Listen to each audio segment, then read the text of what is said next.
make a very quick statement. I want to thank the folks who are involved here in helping arrange this visit at El Reno, a federal penitentiary, and this is part of our effort to highlight both the challenges and opportunities that we face with respect to the criminal justice system. Many of you heard me speak on Tuesday in Philadelphia about the fact that the United States accounts for 5% of the world's population. We account for 25% of the world's inmates. And that represents a huge surge since 1980. A primary driver of this mass incarceration phenomenon is our drug laws, our mandatory minimum sentencing around drug laws. And we have to consider whether this is the smartest way for us to both control crime and rehabilitate individuals. This is costing taxpayers across America $80 billion a year. And as I said on Tuesday, there are people who need to be in prison. And I don't have tolerance for violent criminals. Many of them may have made mistakes, but we need to keep our communities safe. On the other hand, when we're looking at nonviolent offenders, most of them growing up in environments in which drug traffic is common, where many of their family members may have been involved in the drug trade, we have to reconsider whether 20-year, 30-year life sentences for nonviolent crimes is the best way for us to solve these problems. Here at El Reno, there's some excellent work that's being done inside this facility to provide job training, college degrees, drug counseling. The question is not only how do we make sure that we sustain those programs here in the prison, but how do we make sure that those same kind of institutional supports are there for kids and teenagers before they get into the criminal justice system? And are there ways for us to divert young people who make mistakes early on in life so that they don't get into the system in the first place? The good news is that we've got Democrats and Republicans who I think are starting to work together in Congress, and we're starting to see bipartisan efforts in state legislatures as well to start to re-examine some of these sentencing laws, to look at what kinds of work we can do in the community to keep kids out of the criminal justice system in the first place, how we can build on the successes for rehabilitation while individuals are incarcerated, and then what can we do to improve reentry going forward. I just had a chance to meet with 6 inmates, all of them in for drug offenses.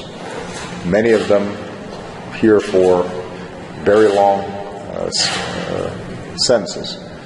And every single one of them emphasized the fact that they understood they had done something wrong.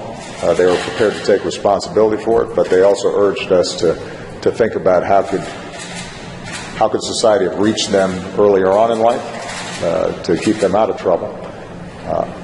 They expressed huge appreciation for the educational opportunities and drug counseling that they get here in prison, and they expressed some fear and concern about how difficult the transition was going to be.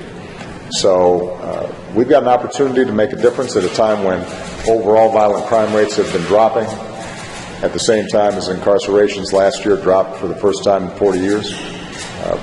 My hope is that if we can keep on looking at the evidence, keep on looking at the facts, figure out what works, that we can start making a change, that will save taxpayers money, keep our streets safe, and perhaps most importantly, keep families intact and break this cycle in which young people, particularly young people of color, are so prone to end up in a criminal justice system that makes it harder for them to ever get a job and ever be effective,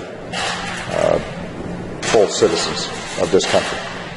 So I want to express appreciation to everybody who helped make this happen. I want to give a special shout out to our prison guards. They've got a really tough job, and most of them are doing it in exemplary fashion. One of the things that we talked about is how we can continue to improve conditions in prisons. This is a outstanding institution within the system, and yet they've got enormous overcrowding issues. I just took a look at a cell where, because of overcrowding, typically we might have 3 people housed in a cell that looks to be, what, 15 by? 9 by 10. Huh? 9 by 10. 9 by 10. 3 full-grown men in a 9 by 10 cell. There's been some improvement. Now we have 2. But overcrowding like that is something that has to be addressed. As I said the other day, gang activity, sexual assault inside these prisons, those are all things that have to be addressed. And so we're also going to be consulting with prison guards, wardens, and others to see how we can make some critical reforms. A lot of this, though, is going to have to happen at the state level. So my goal is that we start seeing some improvements at the federal level, and that we're then able to see states across the country pick up the baton. And there are already some states that are leading the way on both sentencing reform as well as prison reform. We want to make sure that we're seeing what works and build off that. All right? Thanks, everybody. What's that?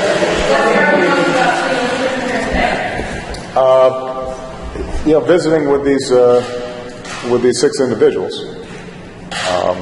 I've said this before, that when they describe their youth and their childhood, these are young people who made mistakes that aren't that different than the mistakes I made and the mistakes that a lot of you guys made. The difference is they did not have the kinds of support structures, the second chances, the resources that would allow them to survive those mistakes. And I think we have a tendency sometimes to almost take for granted or think it's normal that so many young people end up in our criminal justice system. It's not normal.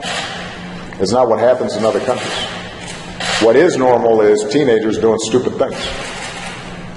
What is normal is young people making mistakes. And we've got to be able to distinguish between dangerous individuals who need to be incapacitated and incarcerated versus young people who are in an environment in which they are adapting, but if given different opportunities, a different vision of life, could be thriving the way we are. That's what strikes me. There but for the grace of God. And that, I think, is something that we all have to think about. All right? Thank you.